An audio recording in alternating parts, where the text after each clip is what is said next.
జరుగుతున్నటువంటి ఈ యొక్క కార్యక్రమానికి చీఫ్ గెస్ట్గా విచ్చేస్తున్నటువంటి రాష్ట్ర మంత్రివర్యుల గారికి ముందుగా స్వాగత సుమోదనలు.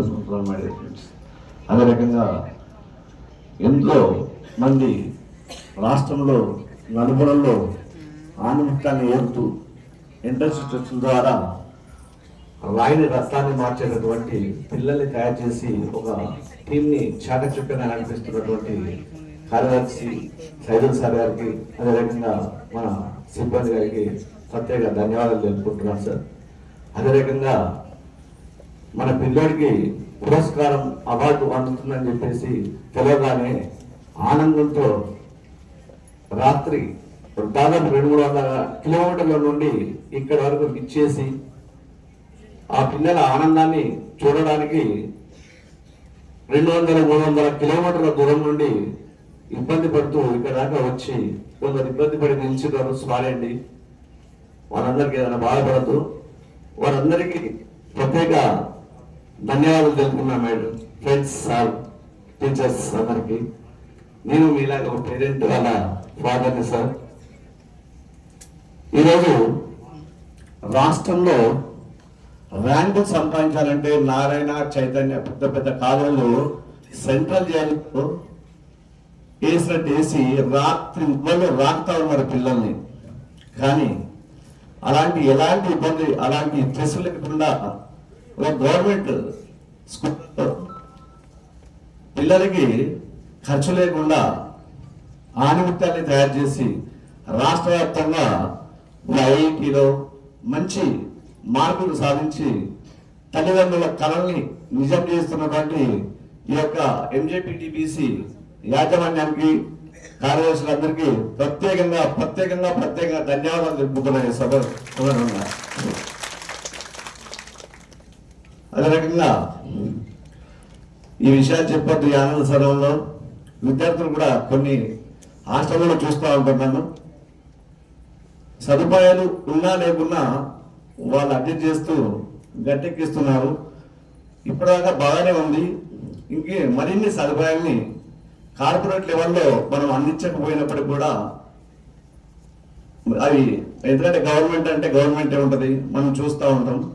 అలాంటి సదుపాయాలకు దగ్గరగా అయ్యే రకంగా కొన్ని సదుపాయాల్ని కల్పించాలని చెప్పేసి సైదుల్ సార్ని స్పెషల్గా రిక్వెస్ట్ చేస్తున్నాను సార్. మిమ్మల్ని ఈ మాట ఇబ్బంది పెట్టినప్పుడు కూడా నాకు ఎన్నో రోజుల నుండి చెప్పాలనిపిస్తూ ఉంది. నేను ఒక జర్నలిస్ట్గా చాలా కాలేజీలో తిరుగుతూ ఉంటా.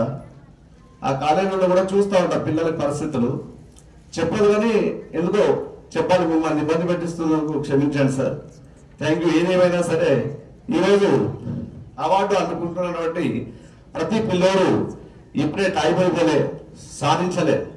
ఆరంభం ఫస్ట్ జీవితంలో మొదటి మట్టు నాలో ప్రతిభ ఉంది అని చెప్పి తనకు తాను క్వశ్చన్ చేసుకున్నటువంటి సందర్భం ఈరోజు ప్రతి విద్యార్థికి ఎదురైందని చెప్పి నేను అనుకుంటా ఉన్నా.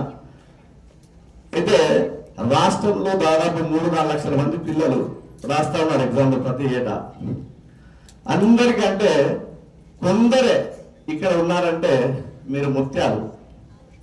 మీకు సహకరించినటువంటి విద్యార్థులు, తల్లిదండ్రులు, ఎంతోమంది కలవన్నటువంటి వాళ్ళందరూ సహకారంతో ఇలాగా మీరు వచ్చారు. మరి సహకారాన్ని మీరు అన్నింట ముందు చేసుకుంటూ, చాలా మంది మనం అనుకుంటా ఉంటాం సక్సెస్ అయిపోయాను, డబ్బగొట్టుకోవడం కాదు. ఇది కెరియర్కి ఇప్పుడే స్టార్ట్. సక్సెస్లో ఫుల్ స్టాప్లు ఉండవు. సినిమాలో చూస్తాం మనం ఆల్రెడీ. కెరియర్లో మనం ఓహో ఎస్ నేను ఇందులో పనికొస్తానని చెప్పేసి గుర్తు చేసుకునేటటువంటి అంశం ఇది. ఇక నుండి మనకు ఒక స్టూడెంట్ ఒక అచీవ్మెంట్ చేశారంటే బాధ్యతలు మీద పడ్డట్టే. వాస్తవానికి ఫస్ట్ ఇయర్ మార్కులు కొట్టాం, సెకండ్ ఇయర్ ఇంకా కొట్టాలి తప్పదు అని స్ట్రెస్గా ఫీల్ కాకుండా ఎంజాయ్గా మనకు ఇష్టం వచ్చిన సబ్జెక్టులు తీసుకున్నారు కాబట్టి మీరు అన్నింటిలో రాణించాలని చెప్పేసి నేను అనుకుంటున్నా. అదే రకంగా ఇక మునుముందు ఈ గురుకులాలు దాదాపు నేను ఒక 10 సంవత్సరాల నుంచి చూస్తున్నా. రాష్ట్ర వ్యాప్తంగా ఎక్కడ చూస్తున్నా 10/10 టాప్ ఏదన్నా ఉందంటే రాష్ట్రంలో social welfare, tribal welfare, Chukka Ramaiah,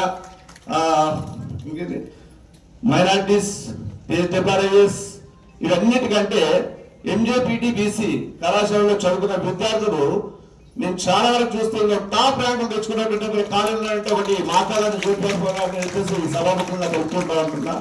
ఇలాంటి అవకాశాలు దొరికి ఇంత మంచి సిబ్బంది మనకు కోఆపరేషన్ చేస్తూ ఈ పిల్లలు మాకు ఆపర్చునిటీ రావడం, ఇలాంటి మనకు అవకాశాన్ని కల్పించినటువంటి యాజమాన్యానికి, గవర్నమెంట్ ప్రభుత్వం ద్వారా ఇచ్చినటువంటి యాజమాన్యానికి ప్రత్యేకంగా ధన్యవాదాలు తెలుపుకుంటున్నాను.